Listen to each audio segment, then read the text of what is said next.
Hey, massive good morning to you all today, everyone watching online. My name is Stephen. I am the youth and young adult pastor here with my wife, Ash, and we're continuing our series, Overwhelming, part 2 today. And if there is one word that can describe life in 2022, it's probably that, overwhelming. How do I know? I want to show you a photo that I stumbled across this week. That is a watermelon that costs $100. $100. You thought the lettuce was bad. I think, you know what, Jesus, come back. We're ready to wrap this up. Am I right? That says it all to me. Life is changing a lot. Childhood injuries, scraped my knee, fell out of a tree, fell off my bike. Adult injuries, slept wrong, stood up too quickly, sneezed too hard, coffee withdrawals after 30 minutes. Waking up tired as a kid caused by pulling an all-nighter. Waking up tired as an adult caused by not enough sleep, too much sleep, just the right amount of sleep. This is life now. I caught up with someone this past week just to check in on how they're doing, how's life, and I said, hey, how's life going? And they just looked at me like this. And I knew in that moment, coffee withdrawals from the drive over. I was in a car accident recently. A few weeks back, I was stopped at a red light and a car hit the back of me. Don't worry, I'm okay. I managed to come out of it okay, but I did manage to get a photo of the aftermath, the wreckage. This is my car. Okay, we might need to zoom in a little bit actually. Can we just get, okay, one more time, let's zoom in just one more time. Okay, there we go. That is what I've been dealing with lately, okay? You thought your life was tough, but the lady who got out of it was the most mild car accident you've ever seen, just a little tap. The lady got out of her car and she nearly burst into tears. She was so sorry. She was so overwhelmed. She started talking about how this was just one of many things that have gone wrong in her day, how bad her week was, how bad her entire year was going. She was so sorry. And I looked at her car and it's almost as like what little dirt was once on her car had now transferred over to my car. Her car had gotten cleaner from the accident, and I thought, it's okay. You'll be hearing from my lawyers. No, I said that to lighten the mood. It didn't help. But she was clearly very overwhelmed. And I wonder today, have you ever felt like that? Like life was just one battle after another? Have you felt your ability to handle difficulty shrink? What was once manageable is now overwhelming. Or maybe you've asked the question, where is God in all of this? How is God going to help me through what I'm going through? Well, my goal today is I want to share exactly how I believe God helps us through difficult circumstances and some decisions we can make that will help as well. And maybe you're not someone who considers yourself a follower of Jesus. Maybe you're invited today or you're checking out online and you've just got questions about all this stuff. Well, you're going to get a real good inside look into exactly why Jesus makes life so much better, even when we're faced with difficulty. One of the many reasons why following Jesus is absolutely worth checking out. But I want to read you a psalm this morning. And this is a psalm. The psalm is a prayer or a song in the Bible. This is written by a guy named David, a king. And then I want to share a story about David. If you're unfamiliar with who David is, all you need to know is that if there was one person who knew what it felt like to be overwhelmed, it's this guy, okay? David went from a teenage shepherd boy to a celebrity overnight. He then went from everyone loving him to a king and an entire army hunting him down to kill him. He then became a king and did incredible things. He then royally messed that up with one horrible mistake and suffered the consequences. If there's anyone who knew what it meant to be overwhelmed, it's this guy. And as much as we all feel like we'd do a great job running the country, David knew firsthand the immense pressure there is on someone running specifically an ancient kingdom. And in the midst of all of that, he pens down these words. And I want you to remember these words because I'm going to reread them after I share this story about David, and you're going to see them through a completely different lens. But in the midst of the highest of highs and the lowest of lows, in the midst of feeling overwhelmed, David writes down these words. He says, I keep my eyes always on the Lord. With him at my right hand, I will not be shaken. I will not be shaken. How is it possible for David to go through life and not be shaken? How is it possible for someone to have such great confidence in the midst of such overwhelming circumstances? I think we all want that kind of confidence, right? But now I want to tell you a story about David, and this is a story that we have all heard. If you're a Christian, you've heard this story since birth, okay? Every youth camp, every conference, every youth ministry. If you wouldn't call yourself a Christian, you've probably seen the Simpsons remake of this story, or you've at least heard of the title. I want to talk about David and Goliath, that's right. But I don't so much want to talk about David or Goliath. I actually want to talk about the third person that was in that fight. Did you know that there was a third person in that fight? The unsung character of the story. I want to talk about the person that you've never thought twice about and the person you've never heard a thing about. And just to give you context, if you're not familiar with the finer details of this story, basically we have two opposing sides. We have the Israelite army and the Philistine army. We have God's people, and then we have, their enemy that's trying to wipe them out. And just before they're about to battle, the Philistine army, they send out their greatest warrior, who just so happens to be a 9-foot tall, highly trained, highly skilled war machine named Goliath. Now, naturally, the entire Israelite army were terrified. Not one of them stood forward to fight him until a teenage shepherd boy named David showed up on the scene. And David stepped up, and the king, being literally out of options, agreed to let him represent Israel. So David walks towards the battle line with nothing but a slingshot and some stones. And this is where we pick up the story. It says this: meanwhile, the Philistine, with his shield bearer in front of him, kept coming closer to David. He looked David over and saw that he was little more than a boy, glowing with health and handsome, and he despised him. Now, I have a strong feeling that David helped write this part of the story. You know what I mean? Like, just add the handsome part in there. Why? No, trust me, it's important. But we continue. And it says this: David said to the Philistine, "You come against me with sword and javelin, but I come against you in the name of the Lord Almighty." As the Philistine moved closer to attack him, David ran quickly toward the battle line to meet him. Reaching into his bag and taking out a stone, he slung it, struck the Philistine on the forehead, and he fell face down on the ground. Incredible victory for David. Good overcomes evil. The underdog wins. Hooray!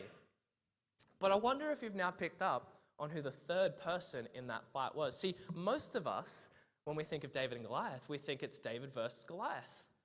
But David was actually outnumbered. The odds against him were even greater than we first realized. Let's check out who this third person is. It says, meanwhile, the Philistine, with his shield bearer in front of him, kept coming closer to David. Goliath wasn't alone. He had a shield bearer, and no one talks about this guy. But I think we need to talk about this guy because he actually changes the narrative completely. I don't know how familiar you are with shield bearers, but the whole purpose of a shield bearer, their one job was to protect their warrior from incoming objects. This guy literally had one job. And he wakes up every day, this shield bearer, and says, "What's my job today? Keep Goliath alive." He goes to bed at night, keep Goliath alive. What's on the agenda today? Keep Goliath alive. He shows up on the battlefield that day. The king calls him over. Do you remember what your job is today? Keep Goliath alive. Yes, that's very important. Now go do that. You can picture the shield bearer's face as him and Goliath walk onto the battlefield, and a teenage shepherd boy walks out to fight Goliath. Yes. It's the earliest mark I've ever had. This is going to be the quickest shift we've ever had. Goliath, this is going to be so easy. And then before he knows it, he feels the wind of a stone fly past him. And then he hears a thud. And then I picture him slowly turning around to see Goliath wiped out on the floor. And then you can just imagine the blood draining from his face as he looks up at the king. And the king is just standing there like, one job. You had one job. It's like that parent who's mad at their kid at church, but they can't react because you're at church. It's just like, just you wait till we get home. You're going to learn today, right? But I really believe this is the most important untold part of the story. Because a shield bearer was by far one of the most important warriors on the entire battlefield. See, what a shield bearer would do is they would stand at the front right-hand side of their warrior who they were defending, because that was the vulnerable side for the warrior. See, a soldier would have a sword in their right hand and a shield in their left hand, which meant their left-hand side was covered, but their right-hand side was vulnerable. It was open to be attacked. It was the weaker side. So a shield bearer would stand there to defend them, to cover their vulnerabilities, to lead them through battle, to provide strength where they were weakest. By far, the most important warrior on the battlefield. If you had confidence in your shield bearer, you knew you were going to be okay. And so I read this story of David and Goliath, and I think Goliath is a giant, like a literal 9-foot tall giant, and he's got a shield bearer. What's going on with David? He has an entire army behind him. Why is no one stepping forward to help him? This is even more unfair than you first realize. But now that we have the context of where David is speaking into, let me read that psalm that we read moments ago one more time. I keep my eyes always on the Lord. With him at my right hand, I will not be shaken. With him at my right hand, I will not be shaken. How is it possible for David to walk through life and not be shaken? How is it possible for David to have such great confidence in the face of such overwhelming circumstances? It's because Goliath wasn't the only one who stepped onto that battlefield that day with a shield bearer. David had a shield bearer too, and his shield bearer was God himself. And whilst Goliath's defense failed him, David's defense couldn't fail. And I think this is important because we read stuff like this all the time. When the longer you're in church, the more you read stuff like, God is at my right hand. And you get the picture that, like God is walking beside me, holding my hand through the trials of life, footprints in the sand, and he's whispering encouragements to me. And, I'm sure he does that. But that's not the picture that David gives us of God. The picture David gives us of God is that God is a warrior who is defending us, and he is playing the most important role in the battle that you're facing right now. In the battles that we face in life, you have a shield bearer, and your shield bearer will not fail. With him at my right hand, I will not be shaken. God is my defender. He is my strength. He is my shield, the reason for my victory. Come on, no wonder why David had the confidence to say, I will not be shaken. And now here's what you need to know about God being our shield bearer and God defending us. See, it's not just about thinking of God differently. Maybe you don't have faith in God, or maybe it just hasn't been a part of your journey, but you're trying to get a picture of what it's all about. This following Jesus, it's not just about wishful thinking and hoping for the best and having a clutch to hold on to, right? This following Jesus, it changes everything. Changes the way we act, changes the way we think, it changes the way we face our battles. Why? Because when you have confidence in your shield bearer, you walk onto the battlefield differently. When you have confidence in who's on your side, it changes your entire battle plan. An entire army was too fearful to step forward, but David knew something that they didn't. And now, that's encouraging in itself, I hope, but it gets even better. Because a shield bearer, they had the role of defending their warrior, but they did that in 3 different ways. They would defend, they would provide defense, they would cover their vulnerabilities, and they would lead the way through battle. The shield bearer's job was to protect the soldier from ultimate harm, to cover their weaknesses and provide strength where they were most vulnerable, and to lead the way through the craziness of life's battles. And David is saying to you and I, that is exactly what God does for us. If you're in a battle right now, God is there to help. If you're feeling vulnerable, maybe you're feeling like you fall short in some areas in life, God is there for you to lean on. If you need clarity, if you need wisdom, if you need direction in a situation, God is there to lead the way. I picture it like this. Ash and I, when we first got our puppy Thor, he was crazy, like puppies do. Now, can I just get a show of hands? If you're brave enough, let's participate. But who here loves dogs? Like, where are the dog people at? Okay, and then we have the other people. Okay, so there's 2 types of people. There's dog people and then there's other people. And, for everyone watching online, I just want you to type in the comments, I'm a dog person or I'm the other person, okay? You know who you are. But, if you've ever tried to train a puppy, you know it's just near impossible, right? And you Google things and you learn things and it just nothing works, right? But if you've ever taken your puppy to puppy school, we took Thor to puppy school because we were failing miserable as parents. He was top of his class. They weren't ranked, but I just knew, right? It was one of those classes where, they all get a participation award, right? If I was running it, there would have been a ceremony, a podium, relegation for the weakest dogs. It would have been on ESPN. It would have been great. But if you've ever taken your dog or your pet to, a school of some sort, it's a game changer because it's not just about learning. It's about doing. See, it's one thing to learn to do things differently. It's one thing to know things differently. It's a whole other thing to do things differently. See, knowing that God is reliable is helpful, but relying on God makes all the difference. And so what we get when we get a picture of God being our shield bearer, it's not just a new way of thinking, it's a new way of fighting. Because just note that just because a soldier had a shield bearer, it didn't mean they were exempt from a battle. Just because we have God as our shield bearer doesn't mean we're never going to face a battle. We all know this. A shield bearer's job wasn't to prevent the battle. A shield bearer's job was to cover, defend, and lead the way through the battle. A soldier trusted their shield bearer with their life and relied heavily on them. In the battles that we face in life, we can trust in our shield bearer and we can rely heavily on him. So last week, we asked the question, when you're feeling overwhelmed, where do you run to? Today I want to ask you the question, when you're feeling overwhelmed, what's your battle plan? Not just what you know, but what do you do? When the bills start to pile up, how do you deal with that? When that relationship starts to shake, how do you fix that? When you get anxious about the world and your future, how do you manage that? See, David was very open with his battle plan, and he had an answer to these very questions. He had a way of walking through life without being shaken, a way of having great confidence in the face of such great circumstances. And we read it just before.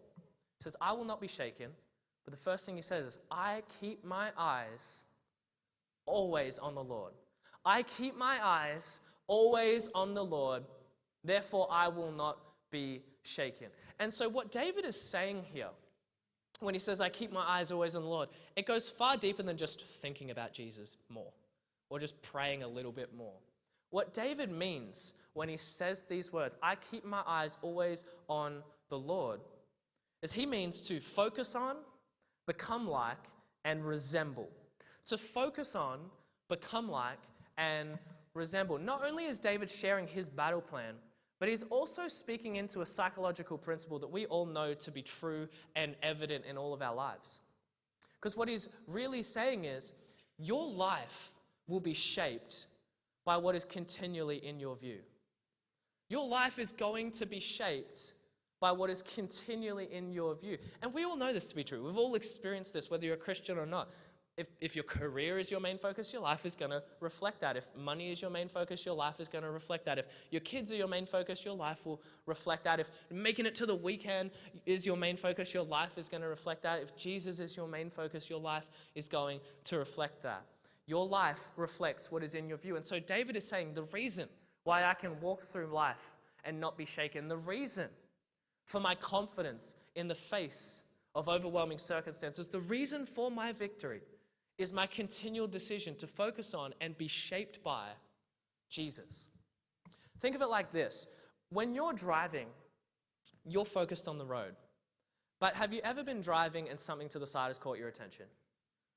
And the longer you look at what has caught your attention, the more you begin to drift towards what is in your sight. And then you quickly rear back on the road. This happened to me recently. I was driving along a highway, and on my side of the road, absolutely no traffic. On the other side of the road, the most insane traffic jam you've ever seen, right? And you're going to judge me for this, but try not to, because you've done it too. Traffic is annoying when you're in it. But when you're not in it, it's rather entertaining, isn't it? Like, a little part of you gets happy, right? Like, you're on your side of the road and you're like, with no traffic, you're weaving in and out of lanes, happy as can be, freedom. And then you look at the other side of the road in the traffic and you'd like to think you'd feel sorry for them, but you don't. It's almost like you look at them and go, should have left earlier. Right? You're driving along the way and you see people piling up in this line and you're like, I wonder how many Ks this is going to go on for. You actually hope it lasts your entire journey, right? Even you get to the end of the line and you see people joining at the end of the queue and you think, they have no idea. They have no idea. Minutes later, you see people driving 100 along the highway and you think, enjoy that while it lasts. I'm not the only person who thinks like this, surely, right? Okay, you can pray for me later. But this happened to me recently. I was driving on my side of the road and the other side of the road full of traffic. And, naturally I felt terrible for all of them. And I was praying for each car as I drove past. But the longer I looked to the side, the more I began to unknowingly drift to where my focus was. And luckily, this isn't another car crash story in the one message, okay? Because the line on the side of the road, you ever been on those lines that have the bumps on them? When you ride over them, it sounds like a bomb has gone off in your car. So I did get the life scared out of me, but I managed to swerve back on the road. But the principle is true, isn't it? When you think about your life will be shaped by what's in your view. You will be led by what you focus on. And so what is your main focus in life right now? What is your main focus in life right now? David's main focus was God. The whole Israelite army had their eyes on Goliath and it left them fearful and intimidated. But David didn't have his eyes on Goliath. He had his eyes on God. And that was the difference between whether he won the battle or ever stepped onto the battlefield in the first place. And see, what stood out to me when I was looking into what David was saying here is God being David's shield bearer was God's choice. David keeping his eyes on God was David's choice. It's a choice. What we go through in life is out of our control, but how we go through it is in our control. It's a choice. And don't get me wrong, it didn't mean that Goliath wasn't in his view. It just meant that his view of God was far bigger. Goliath is always in the view. The giant's always in the view. But David's decision to put his focus on God just put Goliath and God in their rightful places, in the proper perspective. Because Goliath versus me, I ain't even close. But Goliath versus God, Goliath ain't even close.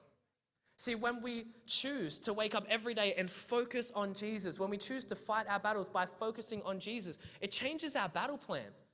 Because like I said, the whole Israelite army had their focus on the giant that was ahead of them. And it caused fear and intimidation.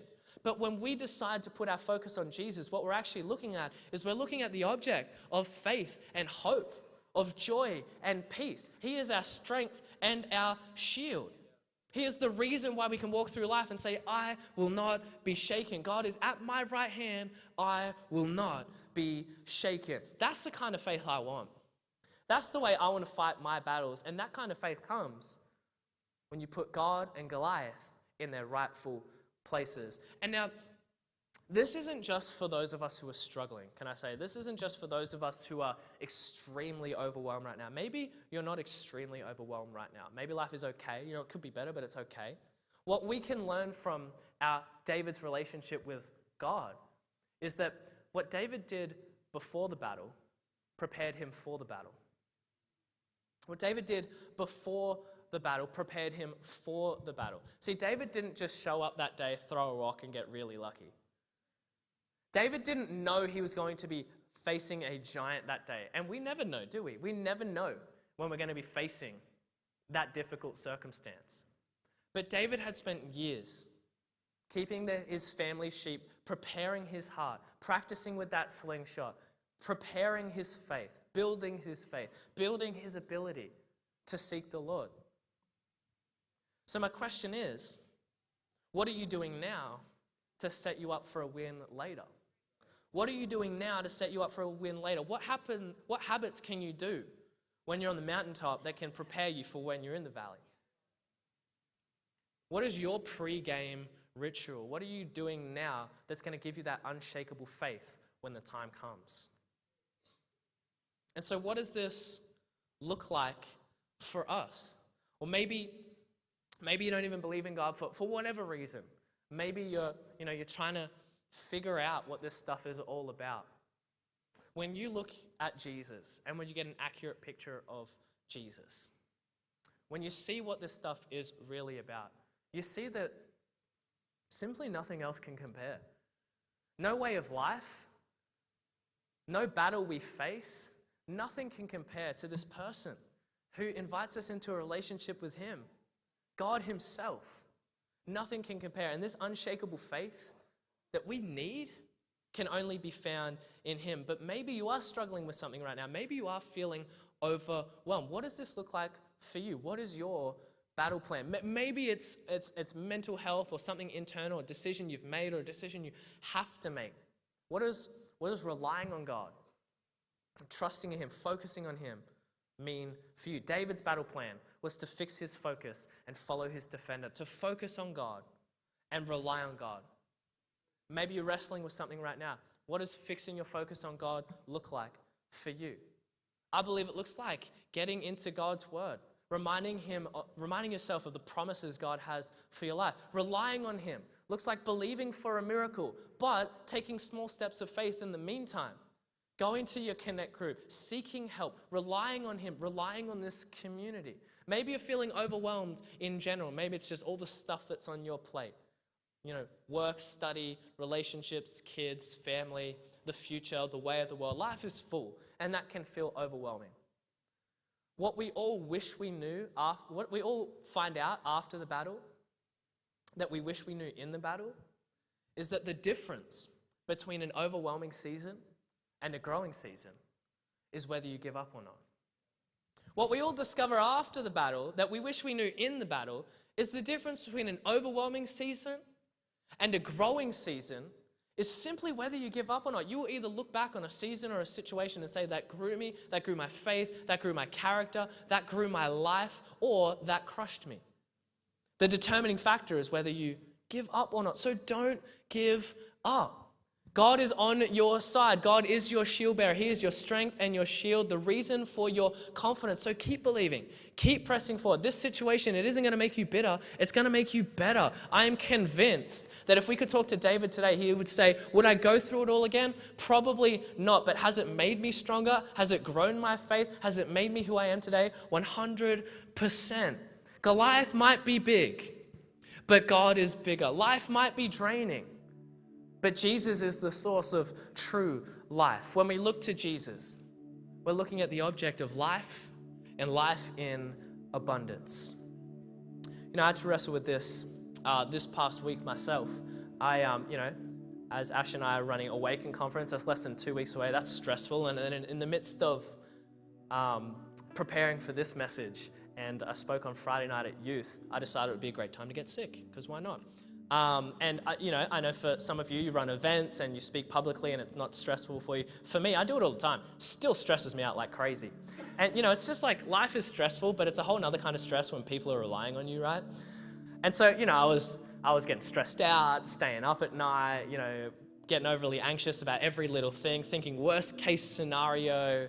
I started to complain, started to get moody, started to get, sick. And it's almost like in the middle of all of that, I feel like I almost heard God whisper and say, aren't you speaking about this exact thing on Sunday? Which I think was his nice way of saying, practice what you preach, dummy. And so I thought, okay, I better do that. So I re-looked at my battle plan because what I was doing wasn't working. And I readjusted my view. And I put God and Goliath in their rightful places. And for me, it's the simple things. It's reading my Bible regularly. It's praying often. It's being in community, which I know is cliche, but they're cliches because they're true, because they work. Sometimes it's not just about knowing what to do. It's about doing what you know. And the craziest thing happened. You'll never believe it. It worked. Where there was fear and anxiety and stress and worst case scenario and what about this and what about that, it was soon replaced with peace and joy and confidence, not in my own ability to figure it all out, but in my shield bearer to lead the way. Why? Because our lives are shaped by what is in our view. And when you choose to fix your focus on Jesus, your faith becomes a whole lot bigger and your giants become a whole lot smaller. When we look to Jesus, we're looking at the object of hope and joy, of strength. He is on our side. He is our shield bearer, the one who can cause a teenage shepherd boy to have more courage than an entire army is at our right hand too. And if God can turn a shepherd boy into a giant slayer, imagine what he can do in your life too. And so I want to leave you with this question today. If you're feeling shaken, will you fix your focus back on Jesus and put your battle in its proper perspective?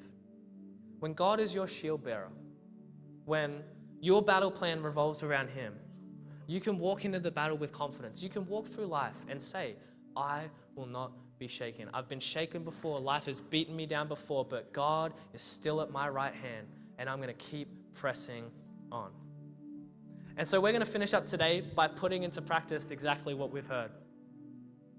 And we're going to have an opportunity right now. We're going to sing one more song. And this is our opportunity, for those who are being overwhelmed especially,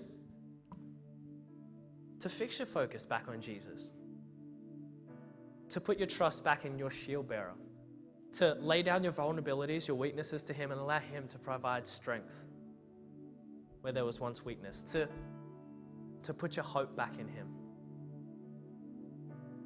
to re-look at your battle plan and to keep believing, to keep pressing on. And so why don't we all stand to our feet right now? We're going to finish up the service by singing Another in the Fire. And I want to encourage you, I'm going to pray. I want to encourage you to take this moment to think about what this looks like for you, for your family, everyone watching online. I'm not going to ask you to stand. You can stay seated, but this is for you too. To keep our eyes always on the Lord, to be shaped by him, to be led by him through the craziness of life. And so God, we're here and we look to you as our shield bearer, as our defender. God, we know that we're not strong enough in ourselves to overcome a giant like Goliath, but God, we know that you are. And so we put our trust in you. We set our eyes towards you. And so help us to leave this moment with the confidence that David had, with the confidence to say, whatever comes my way, I will not be shaken. Come on, let's worship together.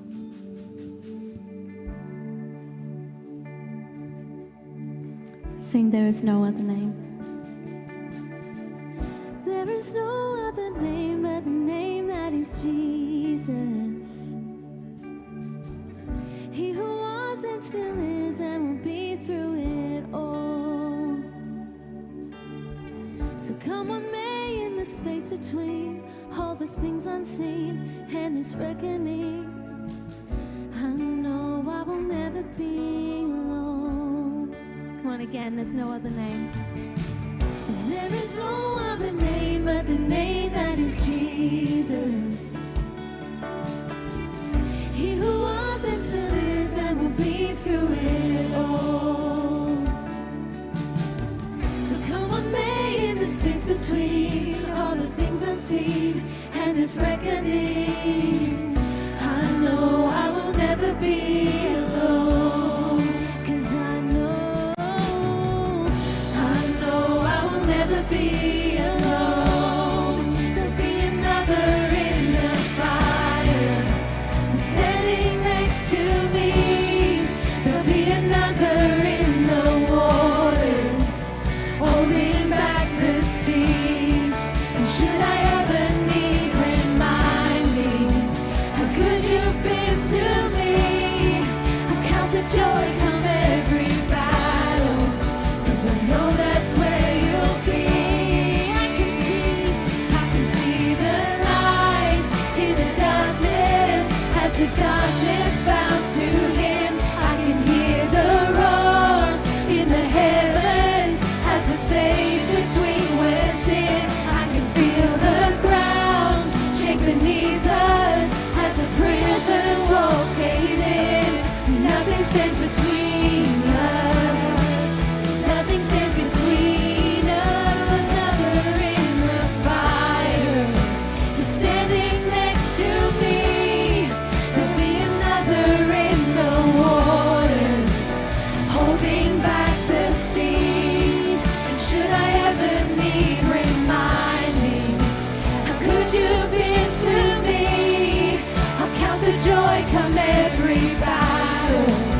'cause I know that's where you'll be. I'll count the joy come every battle, 'cause I know that's where you'll be. God, we thank you that that is where you are. And for every person listening in this room online who just leaned in right then, God, we put our faith in you. We thank you, God, that you are our shield bearer, that you go before us, that you stand behind us, that you stand beside us, that you are all around us. God, we thank you, God, that you are the one who can give us a battle plan. God, to lift our eyes and to see Jesus. We thank you, God, for your faithfulness toward us. In Jesus' name, amen. Amen. Hey, if that was you, and if you were like, yeah, I need to recalibrate, I need to talk to somebody about this, our team is at the back and ready to have that conversation with you. But our prayer that is this week, that you would remember that God is your shield, that He is for you, and that He has not forgotten about you. Maybe you've never been baptized. Maybe you've never made a public decision, a public declaration about the personal decision that you've made. We'd love to talk to you about that as well. We've got baptisms coming up in future weeks. Maybe that's your next step. But whatever your next step is today, we'd love to chat with you about it. And we want to thank you for being here. We want to thank you for investing, for spending this time today. And we want to thank you for taking a moment to put God first. Hope you have a really, really great week. Don't forget, if you wanted to sign your teenager up for Awaken Conference, we're here to chat about that as well. Or maybe you want to sponsor somebody. Thanks so much. We hope you have a really great week. God bless.